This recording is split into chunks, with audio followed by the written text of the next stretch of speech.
AYs. Welcome back to another afternoon's program. We will be doing our song service, but before we do so, let us bow our heads for prayer.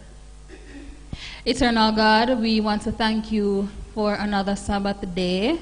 Thank you for sparing our lives so that we can be here to worship you in spirit and in truth. As we are about to begin our song service, I pray that you will tune our voices as we sing praises unto your name. In Jesus' name we pray. Amen. Amen.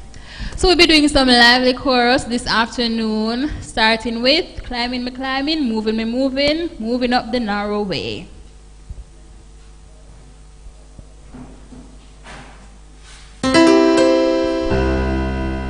Climbing me climbing, moving me moving, moving up the narrow way. Climbing me climbing, moving me moving, moving up the narrow way. One more time with climbing, climbing me climbing, moving me moving, moving up the narrow way. Climbing me climbing, moving me moving, moving up the narrow way. You might do what? You might somewhere, but we not lose fear. Climbing up the narrow way. The old truck with this old traffic block off the road. Climbing up the narrow way. The road is rough, the road is rocky. Hallelujah, me not throw away me jacket. Me not backslide, me not turn aside. 'Cause heavenly home I am inside. Saddam I go burn, me nah look back. Me nah go cry, no have heart attack. 'Cause when me go a heaven, I be a pretty road. Me nah fi have no special road code. People climbing me climbing, moving me moving, moving up the narrow way. Climbing me climbing, moving me moving, moving up the narrow way. I believing at the sound of the trumpet. I believing at the sound of the trumpet. For when the trump shall sound and the dead shall rise, I believing at the sound of the trumpet. One more time. I believing at the sound of the trumpet. I believing at the sound of the trumpet. For when the trump shall sound and the dead shall rise, I believing at the sound of the trumpet. Come on, oh, rock my soul in the bosom of Abraham. Rock my soul in the bosom of Abraham. Rock my soul in the bosom of Abraham. Oh, rock my soul, rock my soul, rock my soul in the bosom of Abraham. Rock my soul in the bosom of Abraham. Rock my soul in the bosom of Abraham. Oh, rock my soul. It's so wide, it's so wide,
this soft chorus. It won't be long. Soon we'll be leaving here.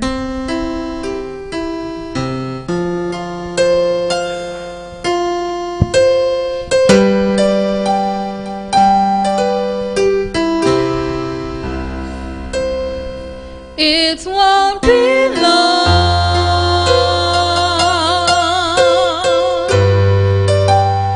Soon we'll be leaving here. It won't be long.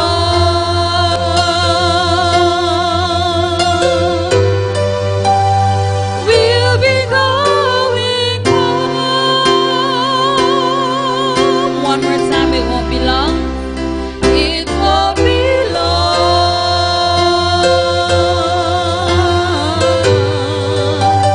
Soon we'll be leaving here. It won't be long.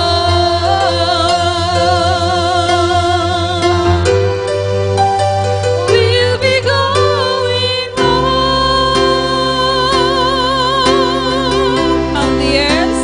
Count the years as months, count the months as weeks, count the weeks as days.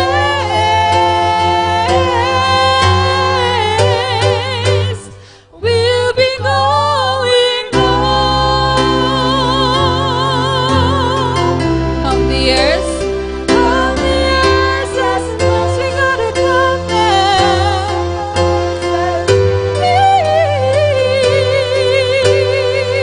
weeks. Count the weeks as days.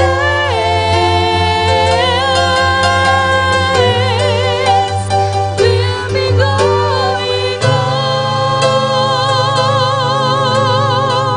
Count the weeks. Count the weeks as days.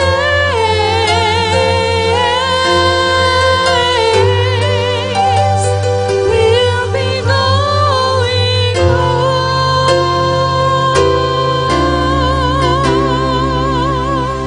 Thank you so much for your lovely singing. We'll now turn over to Pastor.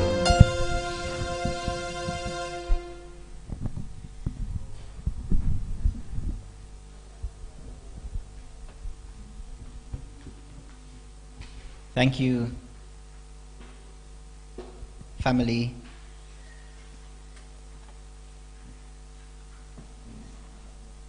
Indeed, that was a lovely song service.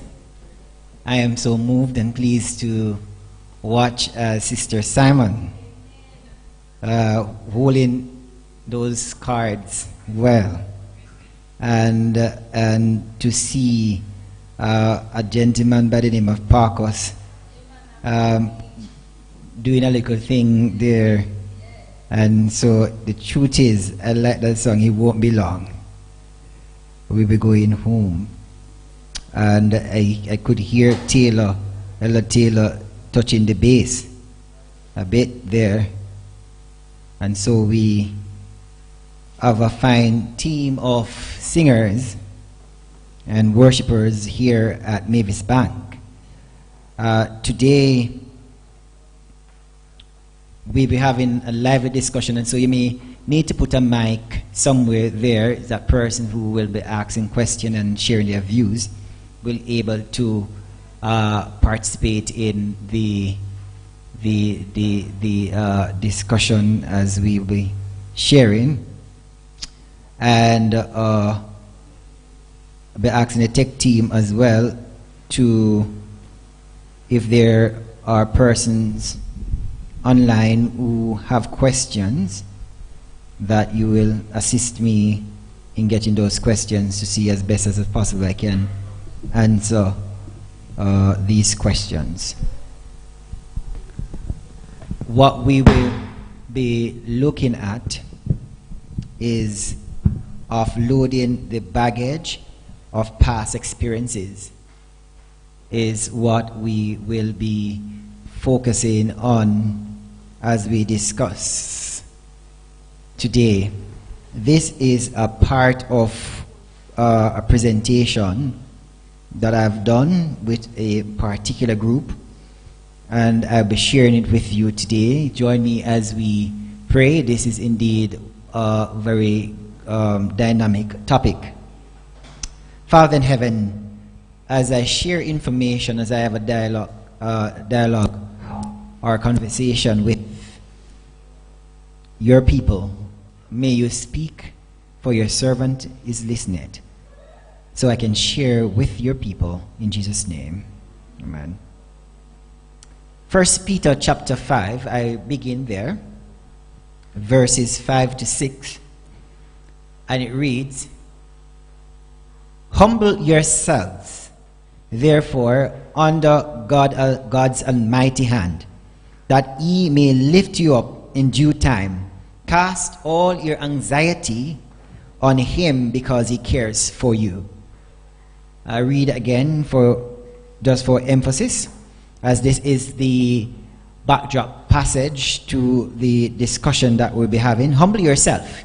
That's 1 Peter 5, verses 5 to 6. Humble yourselves, therefore, under God's almighty hand, that he may lift you up in due time. Cast all your anxiety on him, because he cares for you. Matthew chapter 11, verse 28 and Matthew chapter 11, verse 28 to 30 reads, "Come to me, all you who are weary and burdened, and I will give you rest. Take my yoke upon you and learn from me, for I am gentle and humble in heart, and you will find rest for your souls. For my yoke is easy and my burden is light." And my burden is light. There are some factors that I want you to stay focused on as we will discussing this topic. One, stay mindful and focus on your present self. That's first. I'm setting the backdrop to the pointers to which we'll be discussing under the topic that we're dealing with. Look for lessons. Thirdly, unstuck from your past energy. Unstuck from your past energy.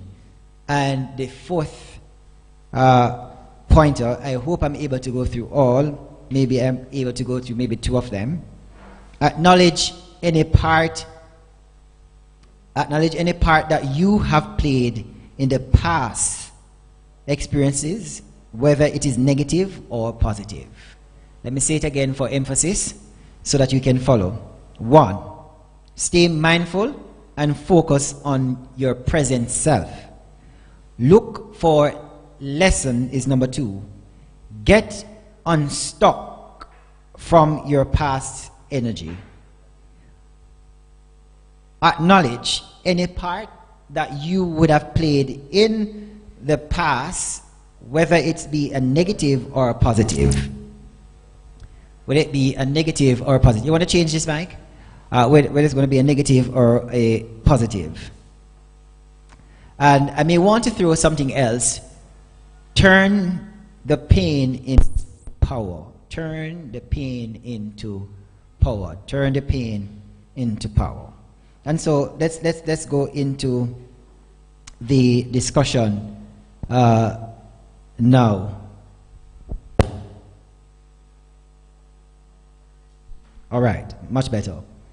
All right, so dealing with the whole matter of baggage. Every person do have baggage, or more than one baggage. The challenge is, though, how do we deal with these things? That is always the challenge. How we deal with our past experiences. As the topic can be very wide, permit me to narrow it down into two sections in dealing with those areas. One has to do with relational experience, and also has to do with family experience. Two areas of emphasis. relationship.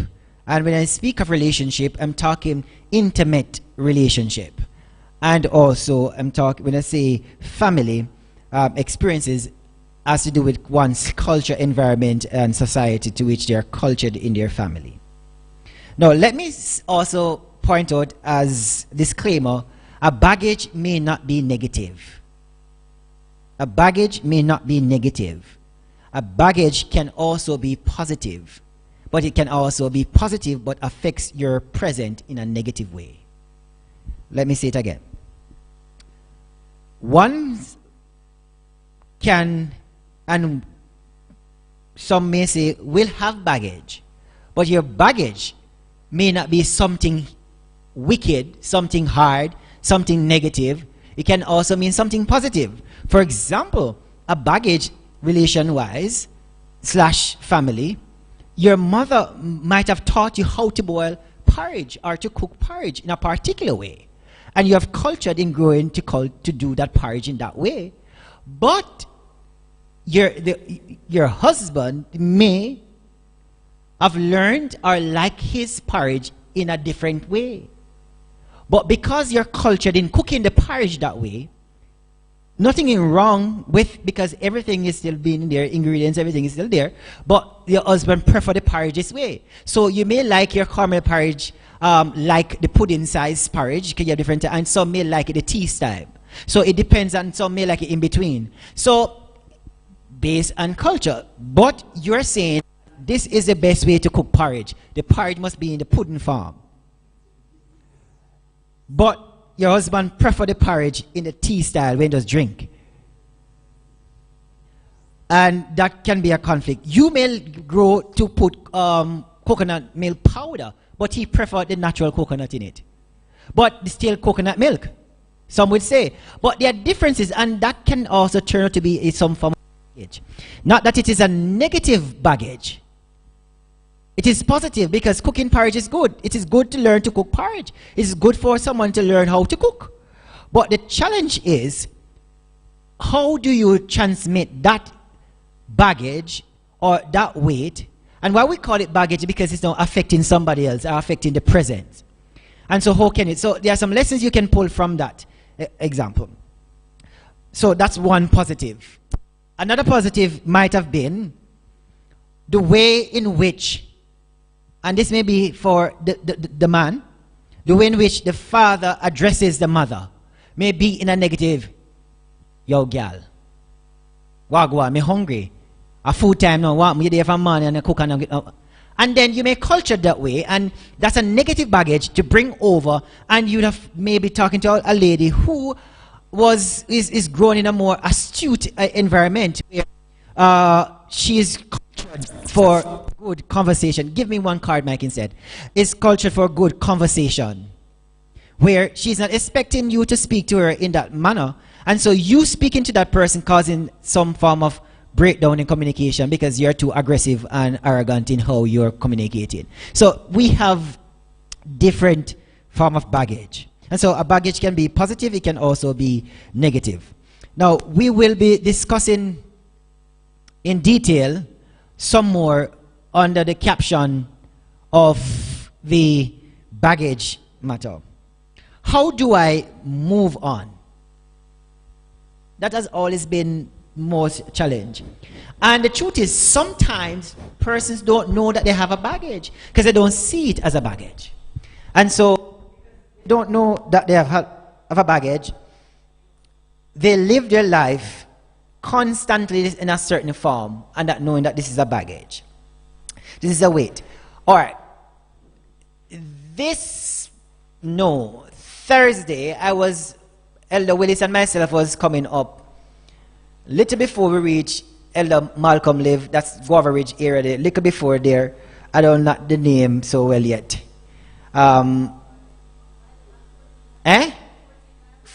14 mile, but something. I was there. Elder and I was there. I was driving up. I saw this man with this big bad pan on him head. And the man of his cliff above, and I talked in front of the bad pan on him head. And he's talking with it, and the bad pan is full of clothes. Seems as if he's coming from the river, maybe I've just washed the clothing. And so he have the pan on him head, and he bridging up there so, and he have a pan on his head and look up there so, I'm a talk to him bridging, and he have a spliff in their hand. And I said to Elder, we'll be quick to judge to say, but you know what it is? The truth is, all of us are just like that man, sometimes. He has the opportunity to take the pan off his head and put it down on the roadside while he's talking to his friend. And I bet you he's standing there talking to his friend not just for 5 minutes, 10 minutes, because when man start chatting or reason the bridge now 20 minutes, 30 minutes. So all the time, the weight is pressure in his head or his skull.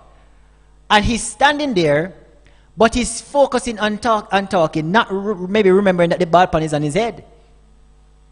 And that's how we are sometimes. We have baggages, and we carry them, and they're on our heads, and we keep going until we reach the point of the Bugs Bunny Energizer battery going till you're gone.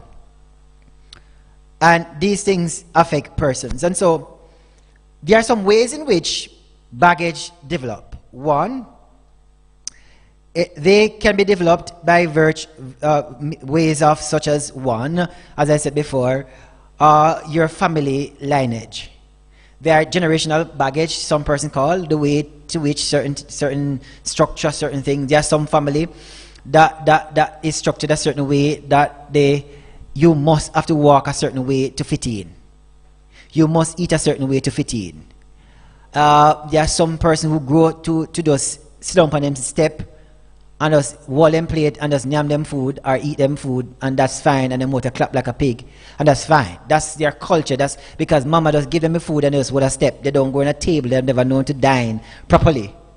Now and then they would have dated a woman who mother and father ensure that table is set, hands are washed, and father would push a chair under for her, the daughter and the wife, to sit down and seated properly. And so, but take up this man now have the step mentality of eating, going to move into a system with a woman who have a fine dining mentality. Now you can imagine the clash that's going to happen. While she's using knife and fork, he's using the spoon. While he's eating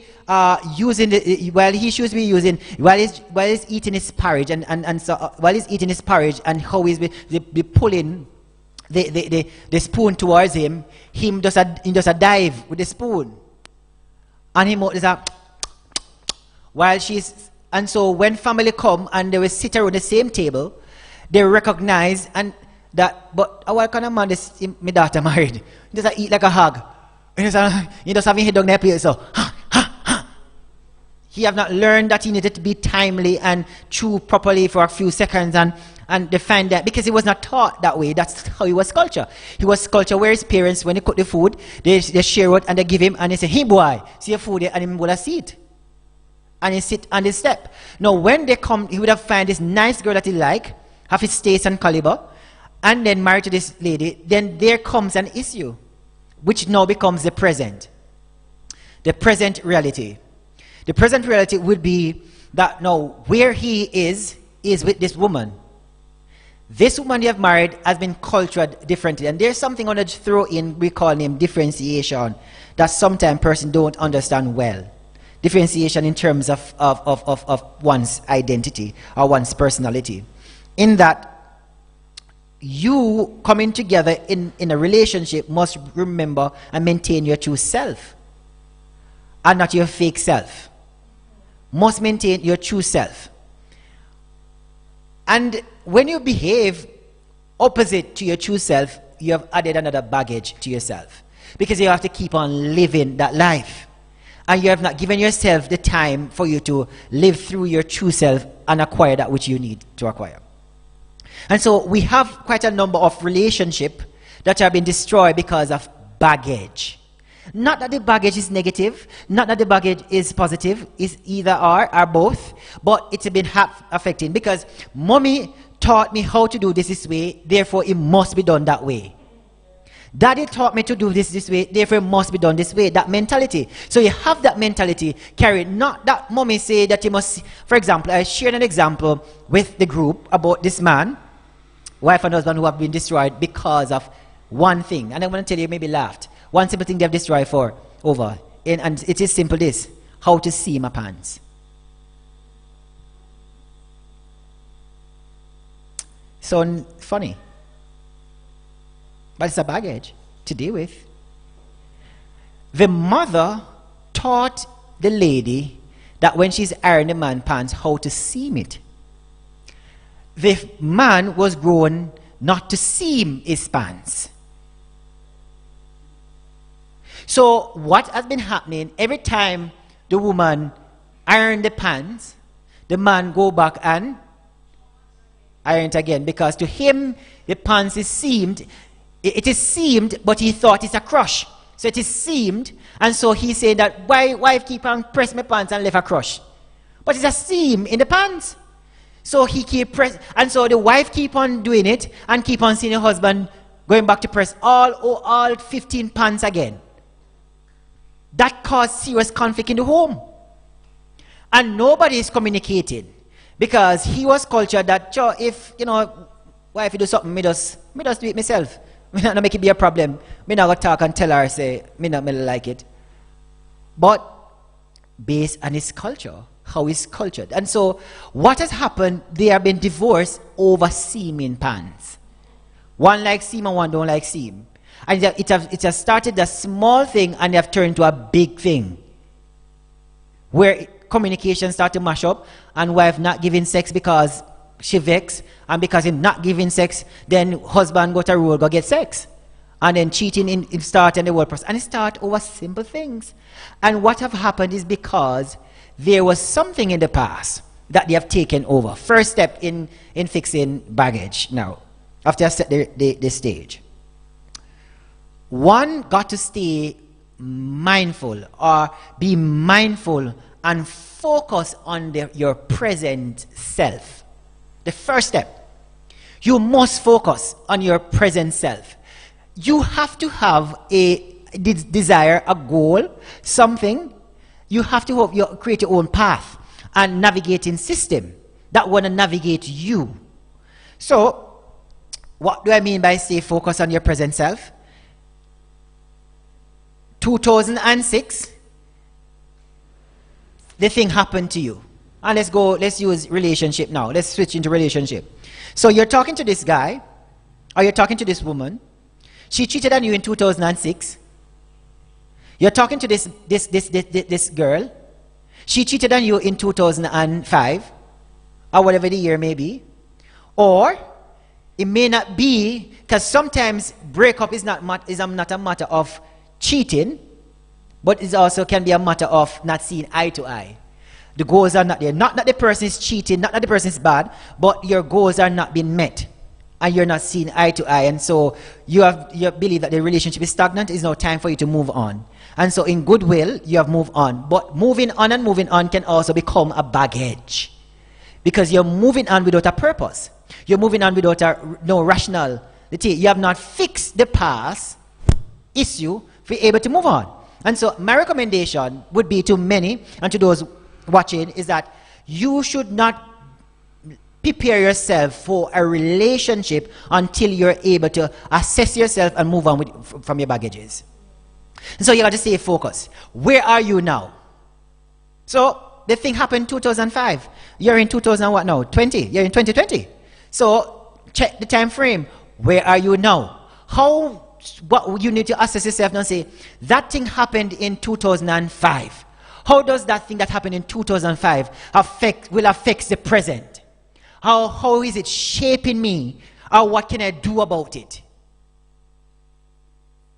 And I must tell you, in order for you to fix those baggage, it's going to be painful. Healing comes with pain. I want to say it again. Oftentimes, person believe that healing is easy. Healing comes with pain. Severe pain. You got to go back.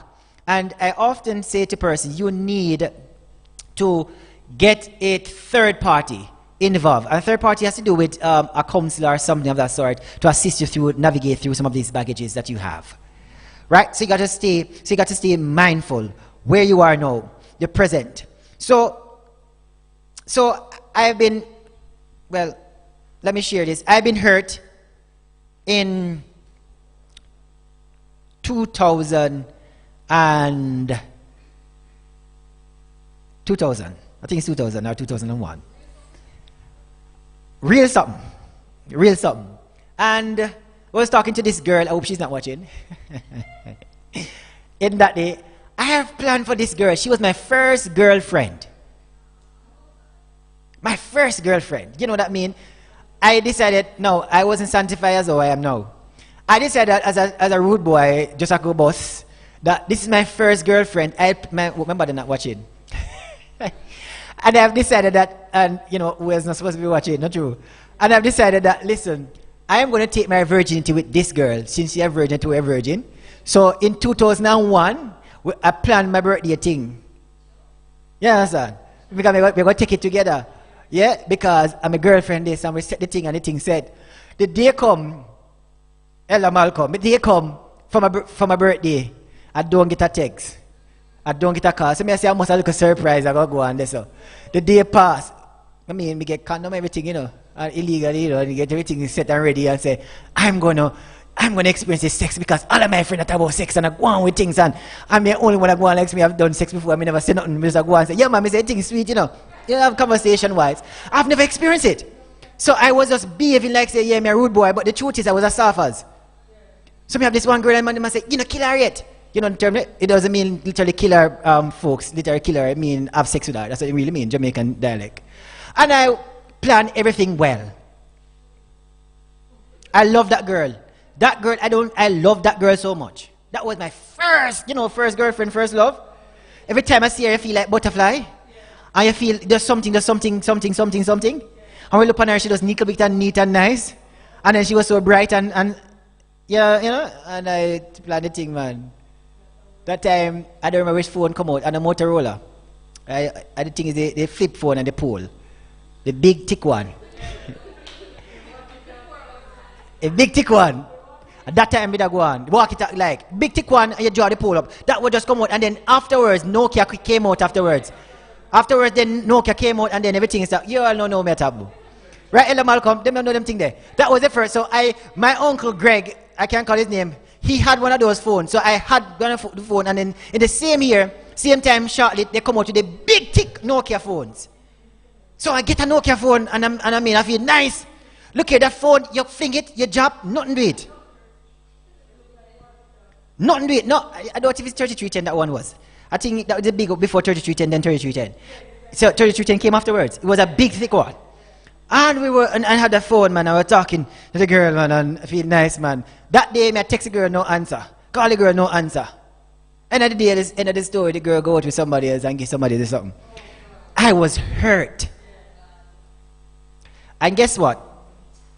That has created something inside of me that have created a racist and a color prejudice inside of me. And that was a baggage for me. I would not date nothing that looked like me. My complexion. Nothing. Because I said all of them is the same thing. Because I tried somebody shortly after and same thing happened. So my perception was changed. And I started to live with something, don't like dark-skinned women. Because every time I see one, I used to remember, say, yes, that girlie? You see them girlie? And then every brown-skinned one work with me. Everything went good. I made a step out of the thing. You know what I mean? So I used to have a problem. So it was, and that was a baggage. That becomes a baggage. So because something has happened to me, and I've internalized it negatively, I was not counseled out of it because I didn't share it to anybody. So you have hidden baggage that some person carry inside because I've not shared it with anybody. And so that was a big problem. I see the problem for me. And so that girl was a problem. And up to 2005, 2006, 2007, I still had the problem. 2008, I still had the problem. So it's not, don't think that is something that is easy to walk over. And that doesn't matter what I try. I wouldn't, you would see 10 dark-skinned girls, no matter them pretty in the place here, and one light-skinned girl, and although she ugly, and she me step to. And I bet you out of 10, that is a light-skinned girl and me get on better than the black-skinned girl. Because there's a block in the mind. and automatically I'm going to attract the negative from the person. When I've started to start look back and start to remedy myself and start to look back and say, but you got to be proud of who you are, and start trying to work through my thing, and I start to go through this presentation and I start to help myself and through courses of studying and get help, then I start to see things in a brighter picture. I start to move myself from it because I now see where I'm at. The thing has happened in 2002, 2001, basically. The thing has happened so long ago. Why do I need to hold on to something that is not going to help me to get to where I want to get to? So I have to speak to my cognitive because my mind needed to let go. So I have to be mindful, and then I have to now focus on my present. Where do I want to go? What kind of woman I really want? Is it really a brown-skinned woman, or is it somebody that loves you? So you start to think here, and so I was now able to start date different complexion women.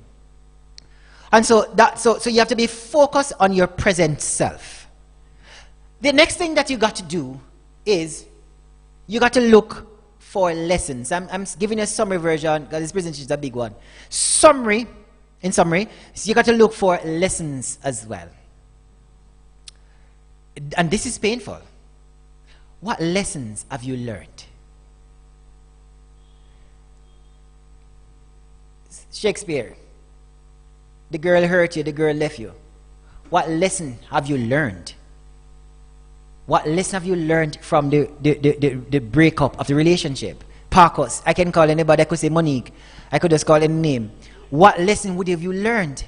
Because there's something that happens sometimes. Sometimes we don't spend time to look back and to identify the lessons to edit our lives.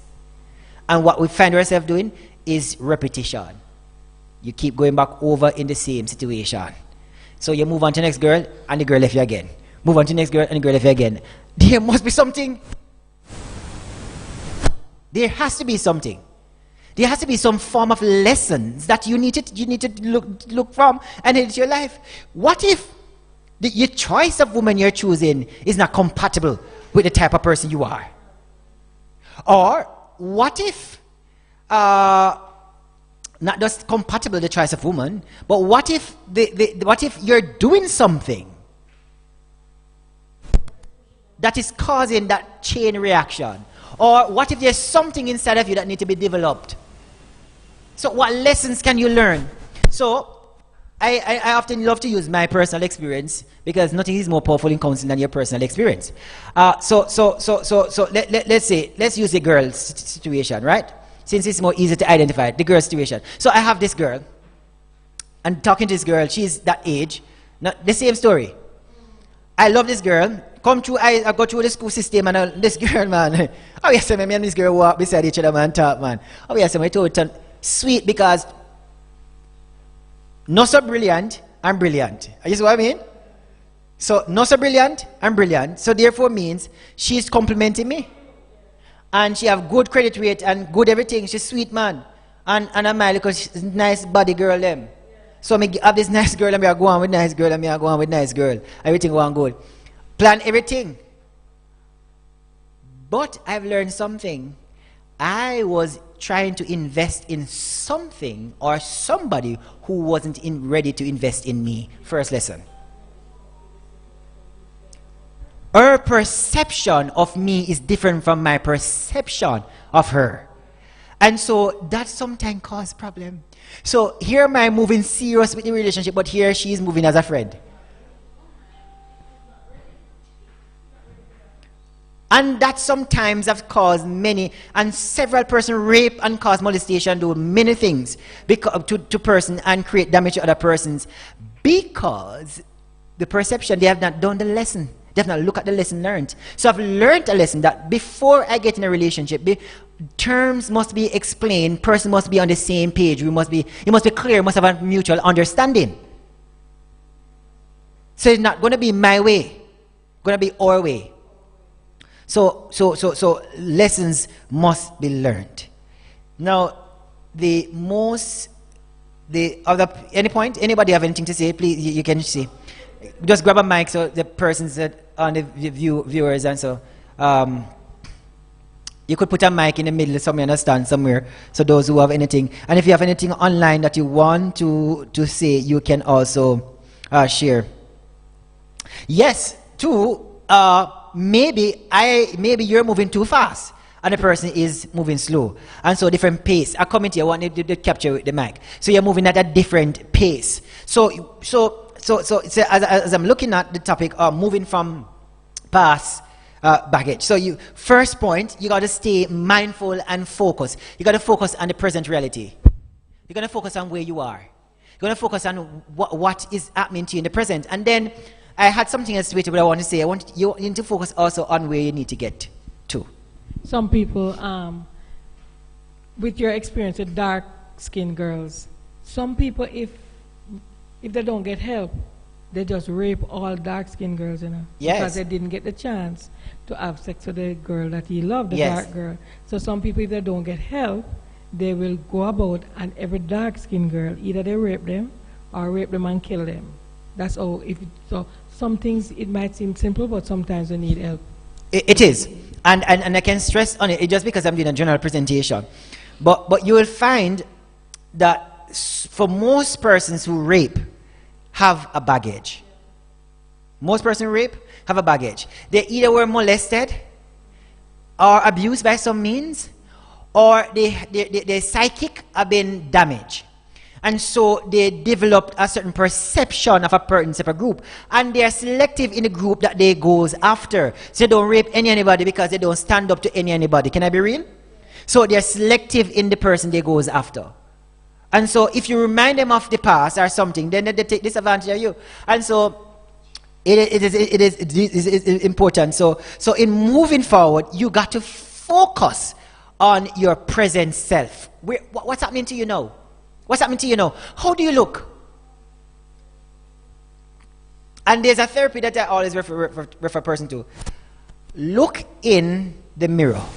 Now, if you have a high temperament, then I recommend not to look in a mirror.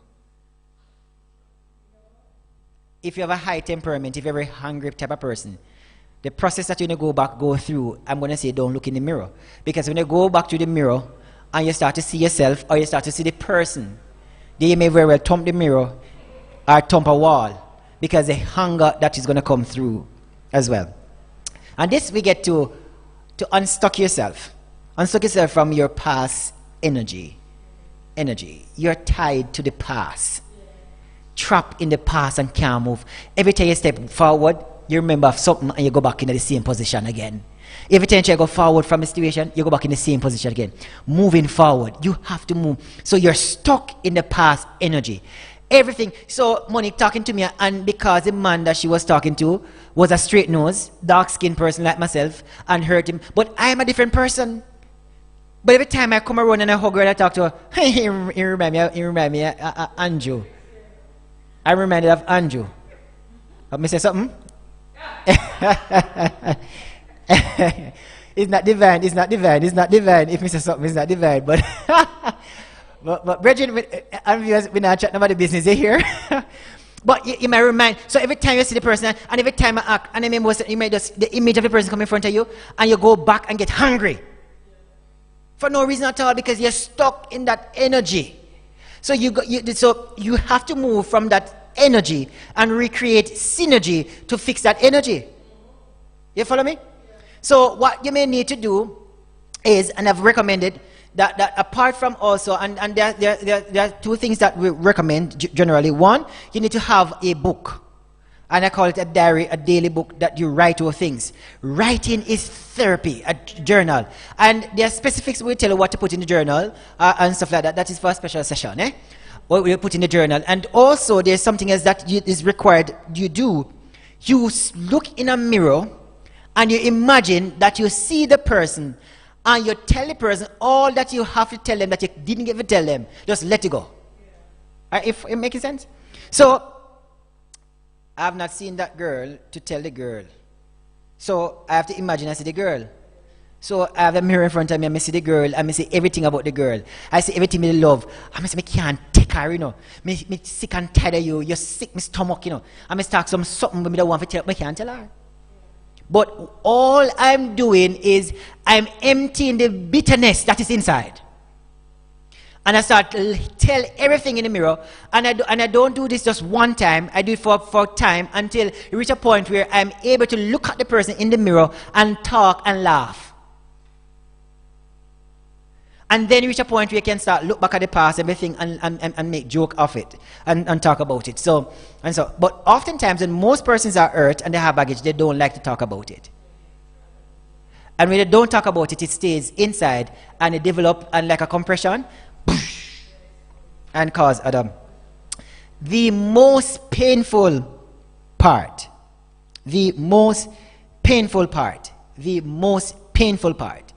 is acknowledging any part that you would have played in it to cause the problem. I challenge you that most would seem to look and find all the positive. Oh, but I have done all I could. I was a good woman. I treat him like a king. I wash, I cook, I do everything. But did you contribute anything negative? Have you looked at that aspect? I challenge you, there's something that you'd have contributed that negative to. He might have not tell you, but it's there. So you'd have to analyze it, because the truth is, in acknowledging any part that you have played in the past, whether it's negative or positive, it helps you to move on. And not just help you to move on, it helps to fix you for the next person or for the next situation. So, yes, forgiveness is a key. Forgiveness is a key. But you can't forgive if you don't acknowledge that you're wrong or you're right. Because, like we love the relational stuff. I had to leave this girl. I can't call her name. Story maybe fresh.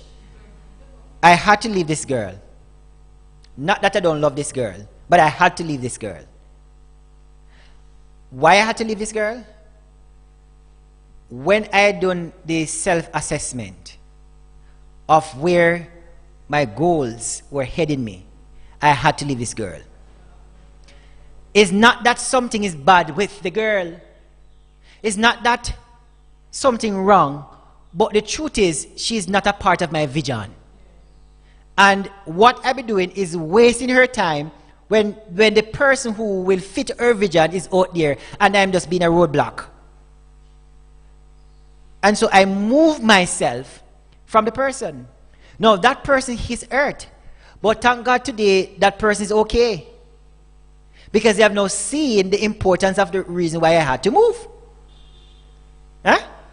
Because we weren't seeing eye to eye. And so when we have moved away, I was able to do an assessment. So when I assess, I've seen where I have done wrong. Because I've seen the red flags.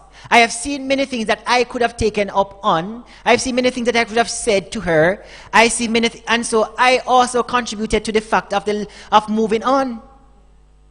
So you're finding the negative aspect that you have done. Yes, maybe I was not tactful in how I ended the relationship. So I've also caused hurt. You have to see it and you have to be real with yourself.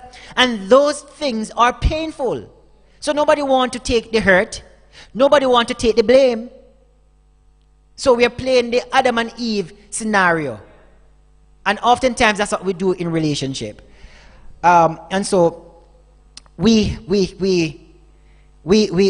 have to acknowledge. And yes, I see your point that you have to talk about it. Yes, but it's best most time not to talk to the person about it, but for you yourself to sit down and talk to yourself and look through the relationship first, because most time when the relationship is just ended is not the best time for conversation, because you will have a lot of clash.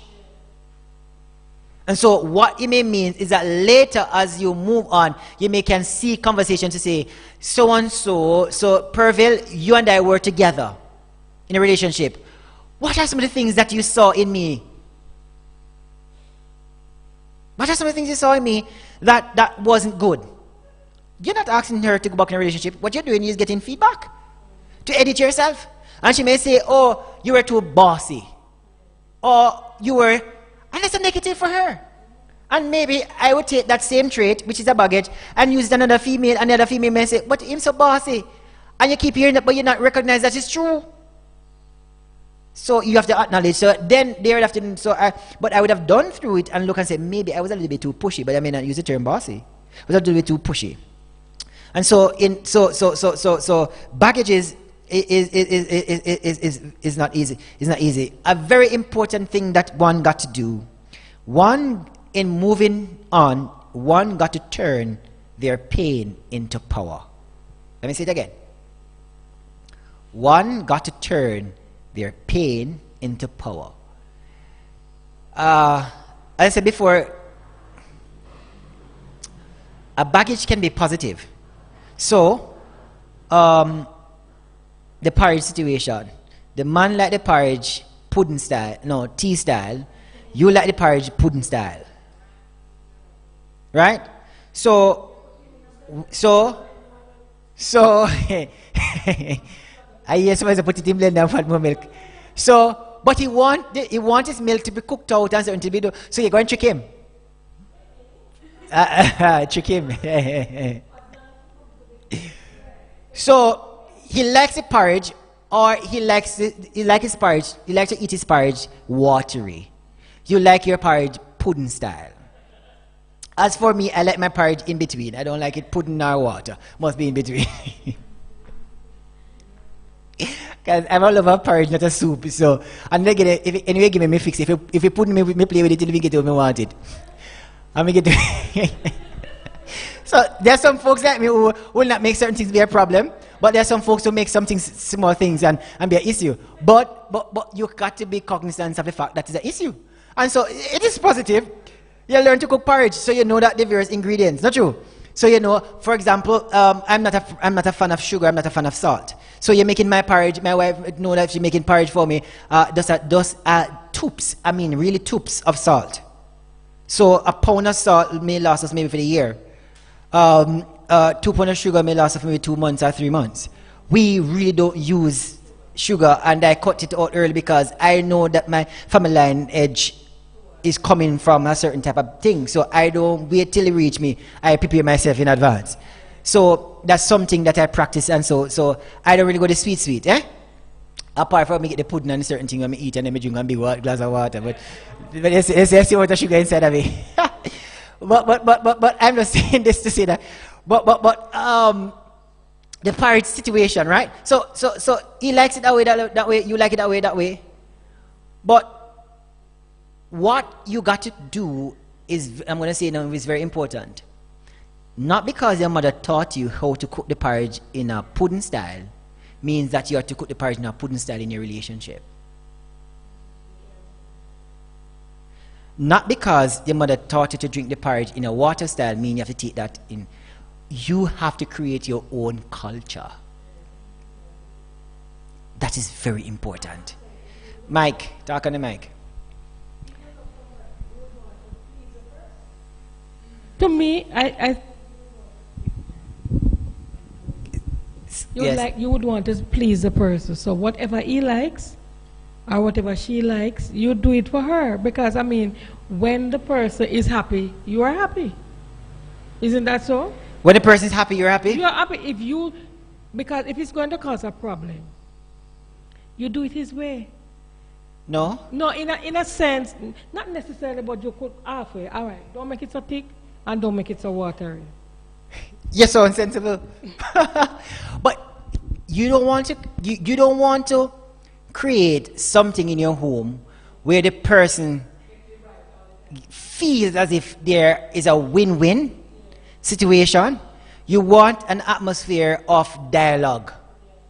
So you should be able to sit down with the person and say, listen, my mother taught me to cook the porridge this way. And he's going to say, but my mother taught me to cook it this way. And my mother said, if any porridge cooks so and a porridge that, a soup, or tea, or pudding. And so, but one need to move that out. Move mother and father out of it. And then you have to create a culture and say, no, since this is the way now, this is the way we're going to have to create the porridge for our thing. So we're going to create through style of porridge. You see what I mean? So we're going to create one style of porridge. So, well, you have to, in the process of being mature. You have to be in the process of being mature. Another question, yes. Be the process of being mature, yes.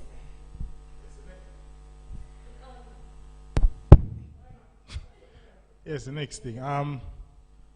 For me, compromising is another thing. Because your mom might teach you the pudding way, yes. Mm-hmm. Your wife like it the tea way. But what about you always cooking the porridge the tea way for your wife? You not enjoying it the tea way. Your wife can say, okay, if you like it the pudding way today, I will try it. I will go try it together. True. True. But at the end of the day, one wins and one loses. So what you have said is in fact. Every relationship will have to function differently. So a different yardstick for different relationship. But the general practice is that you have to have a conversation over it. So don't grumble. Don't grumble. And then don't go tell your friends, boy, my wife when she cook porridge and you fling it so you just stuck on all the wall. You have to communicate. You have to speak about it. You have to share the information about it, and you have to have that dialogue with each other. So I am not too sure that I really like the word compromise sometimes, because, and that's a baggage passing by. And so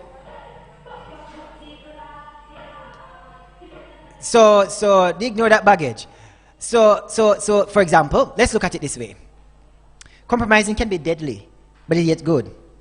There is not that you're compromising, is the fact that you're adjusting yourself. These are different. I want to use that different terms. Adjusting yourself. So you're adjusting yourself to like. But when you start to the whole mind of compromising, you're going to say there's a whole matter of competition that when it comes in. So if I can compromise on this, you too can compromise on that. That's the mindset going to come in. And you're going to have problem, tag of war. So what will be some of the things that you'll be compromising on? So you'd have to set that out straight. To say, all right, these are... But before you compromise, these are some stuff you have to do. You have to set up general principles. You have to have general principles. General principles. These are the principles that will guide the marriage, that will guide the relationship. And these are the things that we have agreed to. These are the general principles. Everything else around can be, you may know, use the term compromise. So as long as you stay within the confinement of this principle, I won't compromise. For example, I don't compromise on my time for worship. It's a principle for me. I don't compromise. Once I am worshiping, everybody else wait. When I'm finished, your time. That's one of my principles that was established. Another principle that you may want to instill, that I've instilled, is my me time. When is my me time, where I am playing my game on my phone, or I am watching my movie, or I'm talking to my friends, or I'm not talking to nobody, or I just feel like going to go drive out, is my me time. I don't compromise it for nobody. That's a principle. And likewise, whenever it's her me time, and she need her personal time, I hold my tail in my car and make she do fear time. And I'll be one go over there and go say, hey, what go on? I walk up and down the house 2 times and make 2 move around and I check to see if. So I check to see if the temperature is right. I may see the temperature right and I may get a certain look. I know say temperature right, me time over. I just jump in and we'll start talk. Eh? And stuff like that. So these are some stuff that you have to set up some principle. For example, every 15th of the month, budget is made. It's a standard. So no matter who call, if you ask for anything from the Richardson's family, you ain't going to get it once it's above the 15. So if you check me the 16, I can't help you. I will see about it next month. Standard principle. Right? But then you have to check me early so I can put it in the budget. So these are some principles. Why? Why? And then I have my own personal budget. Why? These things guide me to ensure that I spend within certain things. But I did not get this from family. The baggage that I came over with is, you're spending one money. You have your, you have mine. And you spend for you do anything you want to do. You don't have to think about togetherness or anything of that sort. But in what I've created now is a standard, which is so when the budget is established and you get fair money, you can do anything you want to do. That's where compromisation come in now, not true? Compromisation come in now because a thing set, the money is there, and once everything is budgeted and run, then you can do whatever you want. You can, I don't care if you want. Say you want to buy a clock, put in a house. You want to buy a this. I compromise. I wouldn't like a clock. Can it if a clock make too nice on my head? If you have some clock will make nice, they may switch and go somewhere else. Can you have some clock will make nice? You know you have some clock will make nice. Yeah, so me have one that make nice. I just put in the living room. Me make sure no one know near. So me no hear no nice because you hear tick tick tick. I can't take the tick tick business. Annoying. So you have to establish certain standard in the thing. But before you reach a relationship, you have to go back to yourself. So you have to start back from point one. Point one is yourself. You have to overcome the hurdles, and you have to create the family that you want first before you go into the family that you desire. The problem that's why some of us end up with so many things, and we end up with women with baggage and men with baggage, is because you yourself have baggage that you didn't fix. And that's a problem. And so because you're running from something, you run into something else. You did not spend enough time to heal the hurt. You did not spend enough time to correct yourself, learn the lessons. You didn't do all those next step and move on from the pain and the past. But you move into another relationship, and then when you move into the person, do something similar to what the person did before you, and then that's another write-off that make your heart more wicked. And so you have to work on yourself first. And so in closing, any other pointers? In closing, you got to stay mindful and focus on your present self. So you got to assess yourself in the situation you are now. Look at where you are now. Look at where you are. And by looking at where you are, you also have to look at the past. But you have to stay focused. Your focus is what type of woman you want to be now, Johnson. What type of woman you want to be now. What type of wife you want to be today. What are the things you want to achieve? How can your past affect what you want to achieve now? It's a question you have to ask yourself. When you start asking yourself those questions, the cognitive, the mind start to think, the mind start to work, and you start to tread. You tread a machine. You start to tread the things that you don't want inside your life. So you look, and then you need to know. Say, all right, since I'm in the present now, what are some of the lessons that I've learned in my past relationship? What are some of the lessons that I've learned from the baggage of my family? Mother and father fight, this and that. What are some of the things that I've learned? What are some of the things that have caused the conflict why my mother and my father are tongue on each other? What was it? You were there. That it affect your psyche. What was it? And how can I eliminate this element out of me? Are you there? And then the other thing is moving yourself now from the energy.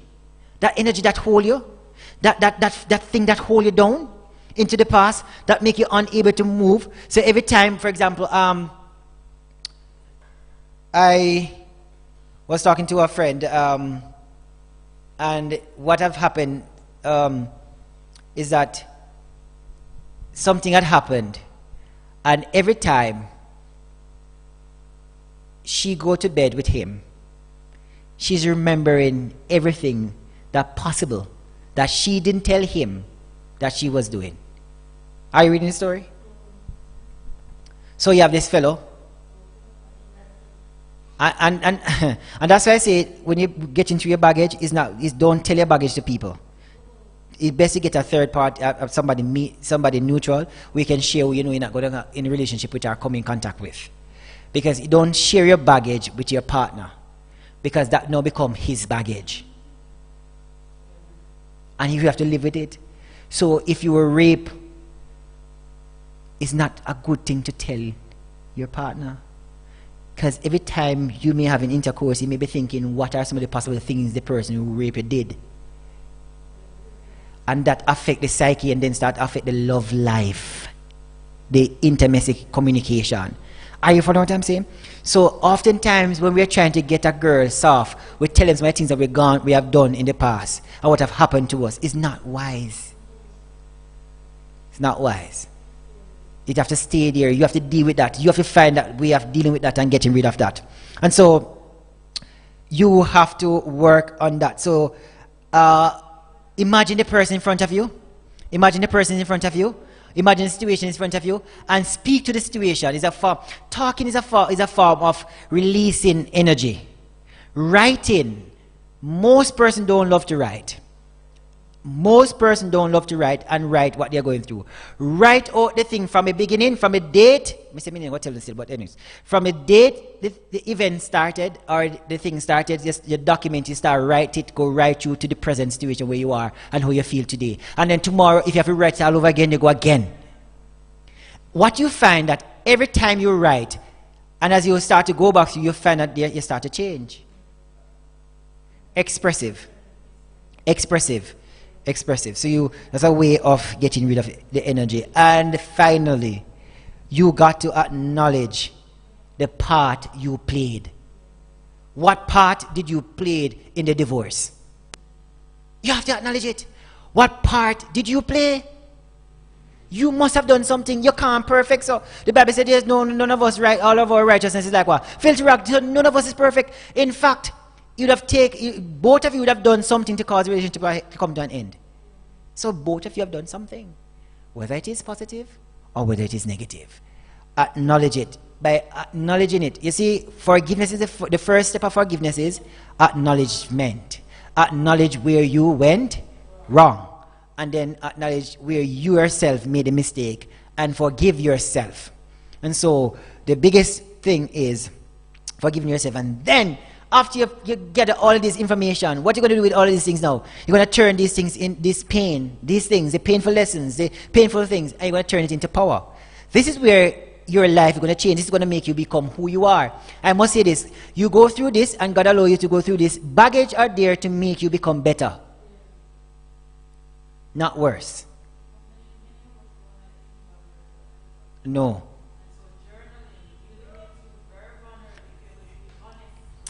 Yes, because you have to be honest.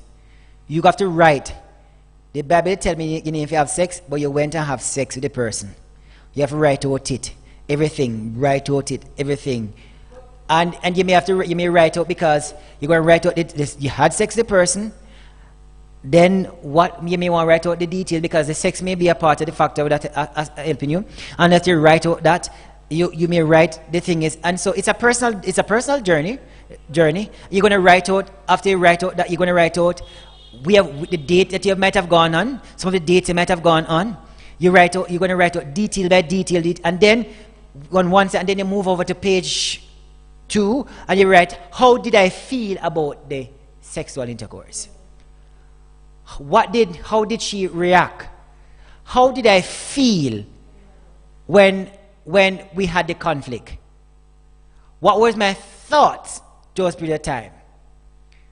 And then the positive side, what are some of the things that I could have done another way, or other form? Is a painful thing. It is private.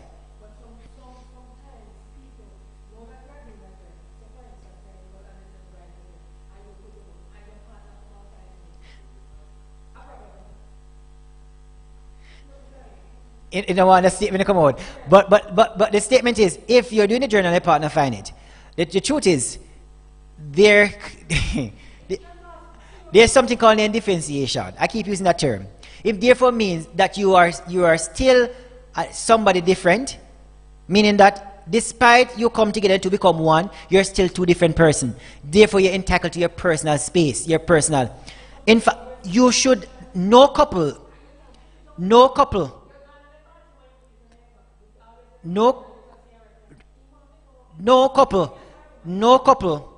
women nor men, you should not cultivate the attitude and habit of searching personal items. What you're doing, you're causing more damage to yourself. What can happen is that it is easier, you will know. If you're married to somebody and the person is cheating, the sex change, this intimacy change, a lot of stuff change, you will know. You don't need to search when I find a person. You can just say, listen, Miss Kill them way there, Bridget. You don't understand, Bridget, look here. All right. I love to use my experience. You know. Time is going, I need to get down the flat, it's after 5. I was talking to this girl, and this girl, kill her dead, me thinks me search her phone and everything, and that she was talking to a man of foreign. Kill her dead. She thought I know. And that earth and certain things. You know why I knew that she was talking? We never lived together, we were. You know how I know? Every time a particular way person calls, she start twang. She talked to everybody is nice, but English polish. Somebody said, So I'm like somebody was foreign the man. Eh? And God has worked that way that one day may pass Western Union and book her up. Book her up, I come from Western Union. Eh? I know the source that she get money from normally, and I know the time frame to which the money normally come. And then the person called and she was saying, oh, thank you very much. You've been a good, thank you for what? She keeps, still all along, she tell the person, thank for what? Because I'm there in the present. So, no must money you're thanking for. Because, normally you're telling the person thanks, you'll be specific in saying thanks to what? Thank you for the encouragement. Thank you for your contribution. Thank for something. But she keeps saying thank you very generally, but she now says thank you for what? Because I'm there. And then tell the person, oh, I can't talk now, I would have to talk to you later. Hello? There's some common sense, there's some common sense around. So you don't need to search. But I had access. And guess what? If me ever wink me and put on my phone, zoom, zoom, zoom, zoom, zoom. Person that search always have faults. Person that search always have faults. And most time, person that search are person who themselves is doing the act. I leave it there. That's not where I'm going. Yes, sister. Yes, man, talk in the mic, then hear your voice. Alright, talk. You don't have to use the mic. Alright, talk. Go ahead. Yes.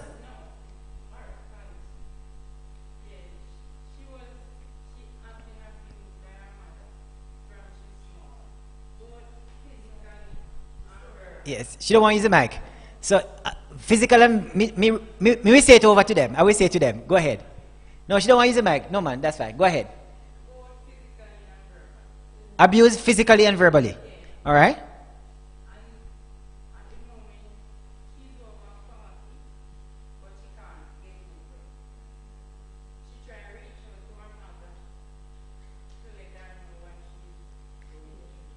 Who was she's abused by? Somebody used to lick her hard.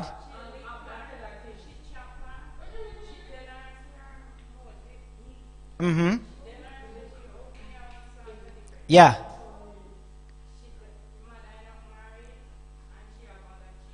Yes. And don't give her. Mm-hmm.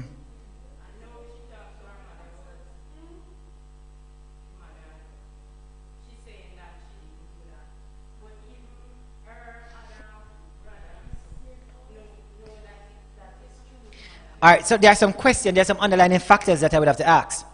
What about her that remind the mother about something, why the mother is reacting so?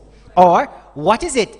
What is happening? Because what you're seeing there in the scenario is that you have said to me is that the mother treat that one different from everybody else. So the mother have children, so she's an outside child. So is it possible that every time the mother sees her, he sees the father? And the father might have abused the mother, have done something to the mother, so every time the mother take it out on the child. And so in the mother cognitive, the mother is not really knowing what she's doing, and so it become a part of her so much that she doesn't know that she's doing it. And so tell the daughter, going back to tell the mother, your mother really don't see it and see how she do it, because really and truly she's been damaged. And so the mother herself is damaged. So the mother is damaged, as well, and so the daughter is damaged. So the daughter may just very well, in overall, may just need to simply do this. One, forgive her mother. No, before reach out, first, analyze. She have to do the internal analyzation. See the importance of why she needs to forgive and the steps of all those stuff. And it's a process, it requires counseling as well. And then she now see what lessons she have learned from this. What are the lessons she have learned from this? So she have learned lessons not to treat her children so, not true. She have learned several other lessons that she can use to edit herself. And then, I know that would have been one of the results possible. And then what, the problem you find that is that she need to look in the mirror and look at her mother. And just talk. Because sometimes telling the person what is the situation doesn't help you because the person doesn't see it. But for your own self, look in the mirror as if your mother in front of her and tell your mother everything or you don't want to tell your mother. And that's a form of letting go. And maybe she needs to do the journal thing to start write the thing. And then maybe sometimes the best way to tell her, you may call your mother and tell your mother, but maybe if she write it in a letter form and post to her mommy so she can read it, maybe it may be more expressive. So we'd have to, that case, you'd have something you have to assess and then see what is really there and make the recommendation. What she ended up doing now is that she tried to reach out to the mother and tell her what she's going through. And the mother said that is not abuse, like a child. That's what I'm saying. Go back to my point. So in her head, she doesn't see that. And you have to understand the culture back then. Back then, parents take spoon, take anything and lick picnics. Some of them parents say. And that's how they were culture. All face and think they, my mother fling knife off of me and fling spoon off of me.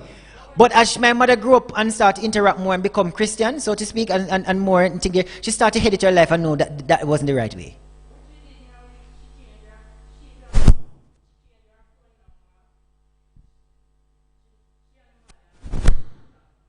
Yeah, I expect that because it's going to clash. It's a clash. It's happening there. So she that's what I'm saying is that everything you will be able to resolve with the person, but you have to resolve it with yourself. And what she may need to do is accept. What she may need to do simple is accept her mother for who she is. Accept her mother for what she has done. Try to find some of the positive attributes of her mother too, and focus on that on the present and focus on herself as well. All right, I thank you very much. If there's no other question, I must leave you. I have tons of information here that I could share. Yes. Final point. How do you treat with someone who, even though they may still be dealing with their baggages, they still, on a daily basis, have to face their accusers? That is one of the most difficult one, and that requires therapy to move through. So you're dealing with your baggage. Are the abuser face to face every day is one, accept reality, the acceptance of reality, and not seeing the person as abuser, but recreate an image of the person in your mind to move on for yourself. And so that comes with a theory that we may have to do, we call it Gestalt theory, that we may have to use to apply, to help, which is a theta theory to help persons to practically see the person. And that's how the mirror thing comes into play. When you can see the mirror and see the person every day, seeing the person in the mirror, so maybe that person may need to be talking to the mirror every morning. Before you go to see the person, you're talking to the mirror. You're going to see the person today. So whatever you see the person say, good morning. How am I going to react? You look in the mirror. I imagine the person say, hi, good morning, Shauna. I remember see the person to rape you. I person say, good morning, Shauna. How may be your reaction? The mirror is you look in the mirror and seeing it. And that is helping you. So if in the morning, so it's no shock if you step out in the morning and the person say, hi, good morning, Shauna. You're able to say good morning and you move on. You don't have to have anything else. And you feel so light, but he carried the baggage because he's remembering what he has done, but you have passed what he has done to what you are now doing to yourself. But it's painful. Final.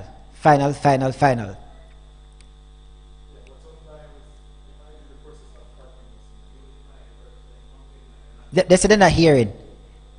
I'm sorry that you're not hearing, Denton. Some people don't want to use a mic as some things is a little bit sensitive. They don't want to see it on the mic. Go ahead. Yeah, sometimes you might in the process of forgiveness, but you facing your accusers, you know. Sometimes you will never forget, you know. Forgiveness doesn't mean you will forget. Pain doesn't mean that you will move and you will not feel it, but it's what you will use the pain to accomplish. You follow me? So, the accuser is always there. How can I use the accuser to build my self-esteem? The pain is always there. If you get a chop on your hand, you will always remember that you get a chop where you get a chop on your hand. You now go anywhere. Even if you heal and come back, you always remember. So forgiveness doesn't mean that you're going to forget what the person have done. It means that you have the power to overcome and move on and beyond the person. I did say final. Mike. Remember, Bridget, have to go home.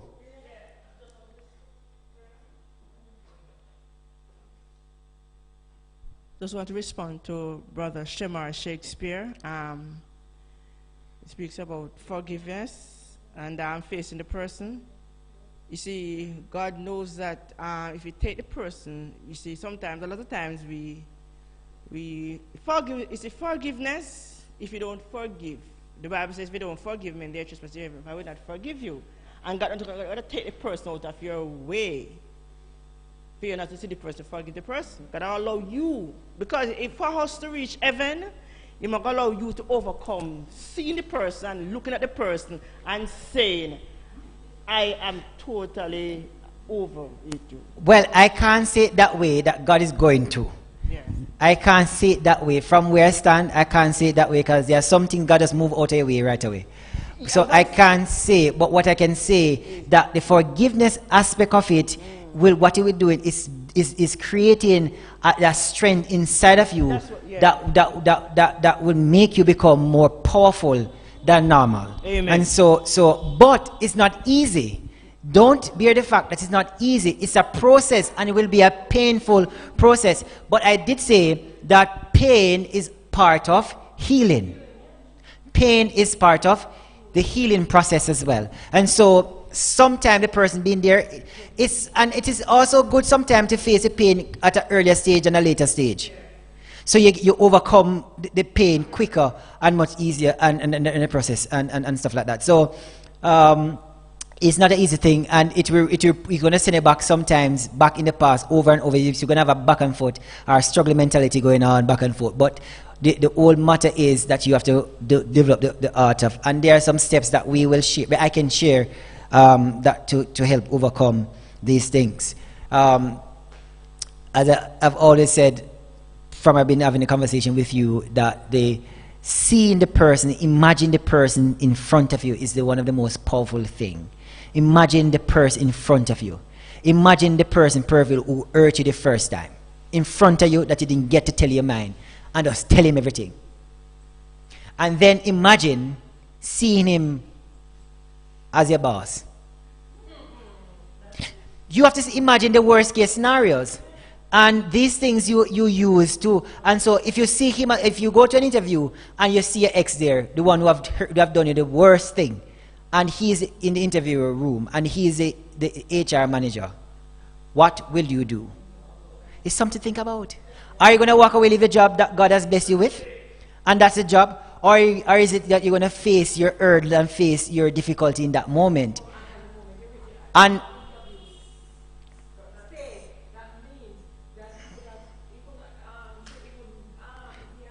yes, so the fact that you reach a stage. Yeah, so I'm just saying that to say that, and the fact that you're in the same space, it won't be an easy step, but you'll be more, if we can use this term, you're going to be a better person than the person who have not seen the person for healing. Because your healing process is not just theory, but also live practical, if I may use that, live practical, because you are now have to be exercising that practicality in the present scenario. So you're getting stronger and stronger and stronger as the days go by, and so you're practicing that and stuff like that. And so that is something to be written in your journal as well. So today I see Romain, and Romain skin smile at me, and I felt a sharp pain inside of me. You're writing it, and that's a part of your journal that you documented. You find out that as you keep writing that, then the next day you may see I saw Romain today, and he smiled at me, and I frowned. You didn't feel a sharp pain.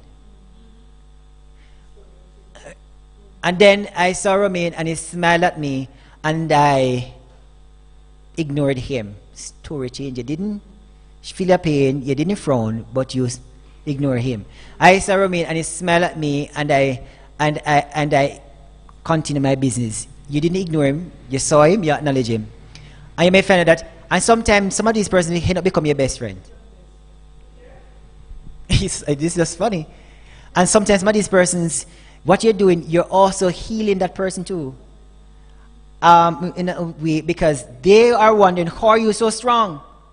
I've done such a thing, but I can't keep it down, but you keep going up. And so they're going to say there must be something about you as well. And so you're becoming that strong person, and then they become weak to you. And so when they see you, they start to shy. And then your story, I saw Romain today, and when he saw me, he turned his back. Because conquer him or conquer her.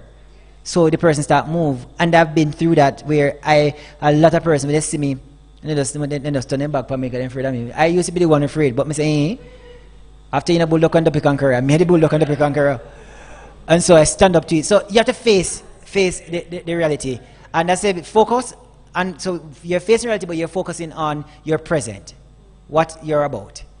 So you're at work, not about the person, but you're at work about your work. And you're going to focus on your work, but the difficulty will be there. I thank you very much. I thank you very much, viewers, for joining us. I'm here in part two. I know you always request these things, but part two will come sometime in the future. Right? And stuff like that. So thank you very much. May God bless you. May He cause His face to shine upon you. And may you have a wonderful rest of the evening as the sun is about to set later. May God bless and keep you. Let us pray as we come to a close of this discussion, offloading baggage of the past. Heavenly Father, we are grateful to know that you say, "Come unto me, all ye that are heavy laden, and I will give you rest."